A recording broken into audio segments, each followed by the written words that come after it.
ഞാൻ സത്യം പറഞ്ഞാൽ ഭയങ്കര ഓവർവെൽമിംഗ് ആയിട്ടും ഇമോഷണൽ ആയിട്ടൊക്കെ ഇരിക്കാണ്. ഇന്നലെ മര്യാദയ്ക്ക് ഉറങ്ങിയിട്ടില്ല എന്ന് വേണം പറയാൻ.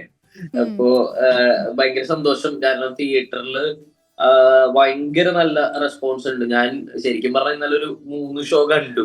അപ്പൊ എല്ലായിടത്തും ഭയങ്കര നല്ല റിവ്യൂസും നല്ല ചിരിയും ജെന്യുവിൻ ആയിട്ട് ആൾക്കാർക്ക് ഇമോഷണലി കണക്ട് ആവുന്നു എന്നൊക്കെ പറയുമ്പോ ഭയങ്കര സന്തോഷം. ഇപ്പം ഉറക്കം ശരിയല്ലെന്ന് പറഞ്ഞു. ഇപ്പം നമ്മള് ഉറക്കത്തേക്ക് എടുത്തിയോ? ഇല്ല ഇല്ല ഇല്ല ഇല്ല. ഇല്ല, കുഴപ്പമില്ല. ഈ ജെറി എങ്ങനെ ഉണ്ടായിരുന്നു? മൊത്തം ഒരു അനുഭവം എങ്ങനെ ഉണ്ടായിരുന്നു ഹൃദയപൂർവ്വത്തിന്റെ?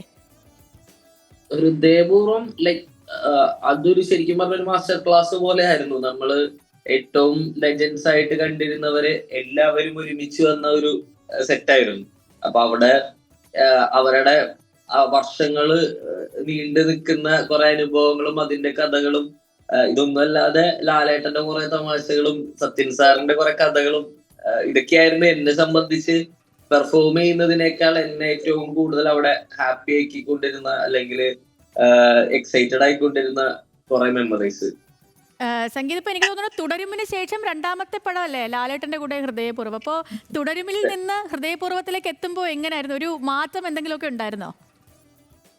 ഒരുപാട് മാറ്റങ്ങളുണ്ടായി. തുടരുമിലാകെ ഞങ്ങൾ ഒരു ദിവസം ഷൂട്ട് ഉണ്ടായിരുന്നുള്ളൂ. ഉം. ഹൃദയപൂർവ്വത്തിലേക്ക് എത്തിക്കഴിഞ്ഞപ്പോ ഒരു 10, 45, 50 ദിവസത്തോളം ഒരുമിച്ചായിരുന്നു ലാലേട്ടന്റെ കൂടെ തന്നെ ഫുൾ ടൈം. ആ ഒരു ഭയങ്കരമായിട്ടുള്ളൊരു സിങ്ക് അവിടെ തനിയെ ഉണ്ടായി. അതാണ് ഞാൻ പറയുന്നത്, സ്ക്രീനിലല്ല ഓഫ് സ്ക്രീനിൽ തന്നെ നമ്മള് വെറുതെ ഇരിക്കുമ്പോ കുറെ തമാശകൾ പറയലും ലാലേട്ടൻ ഭയങ്കര അടിപൊളിയായിട്ടാണ് നമ്മളെ ഡീൽ ചെയ്യുന്നതൊക്കെ. അപ്പൊ ആ ആ സന്തോഷവും ആ എക്സൈറ്റ്മെന്റും ഒക്കെയാണ് ഇപ്പൊ സ്ക്രീനിൽ എല്ലാവർക്കും ഇഷ്ടപ്പെട്ടു എന്ന് പറയുമ്പോ എനിക്ക് അതായിരിക്കും അതിന്റെ റീസൺ എന്ന് തോന്നുന്നു.